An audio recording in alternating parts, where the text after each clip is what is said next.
The book of Genesis, chapter 33. Let's begin at verse 1. Now Jacob looked up and saw Esau coming toward him with 400 men. So he divided the children among Leah, Rachel, and the two maidservants. He put the maidservants and their children in front, Leah and her children next, and Rachel and Joseph at the rear. But Jacob himself went on ahead and bowed to the ground 7 times as he approached his brother. Esau, however, ran to him and embraced him, threw his arms around his neck, and kissed him. And they both wept. When Esau looked up and saw the women and children, he asked, "Who are these with you?" Jacob answered, "These are the children God has graciously given your servant." Then the maidservants and their children approached and bowed down. Leah and her children also approached and bowed down, and then Joseph and Rachel approached and bowed down. "What do you mean by sending this whole company to meet me?" asked Esau. "To find favor in your sight, my lord," Jacob answered. "I already have plenty, my brother," Esau replied.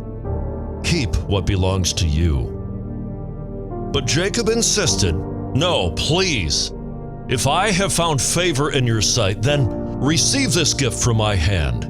For indeed I have seen your face, and it is like seeing the face of God.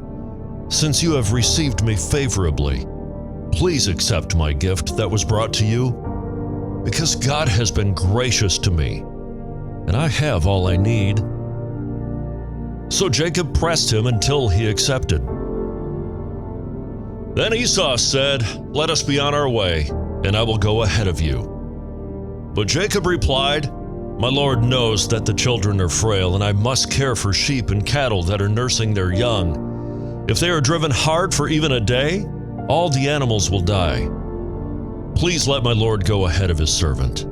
I will continue on slowly, at a comfortable pace for the livestock and children, until I come to my Lord at Seir. Let me leave some of my people with you," Esau said. But Jacob replied, "Why do that? Let me find favor in the sight of my Lord." So that day, Esau started on his way back to Seir. But Jacob went on to Succoth, where he built a house for himself and shelters for his livestock. That is why the place was called Succoth.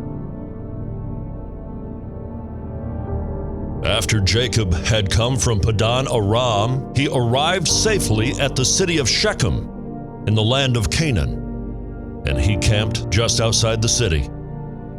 And the plot of ground where he pitched his tent, he purchased from the sons of Hamor, Shechem's father, for 100 pieces of silver.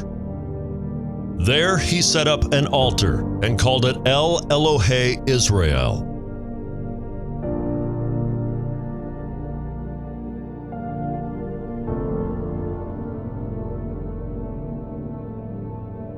That is Genesis chapter 33.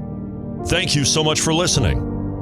To become Christ-like, we must know what Christ is like. Let's read Scripture again tomorrow at GodsWordEveryday.com.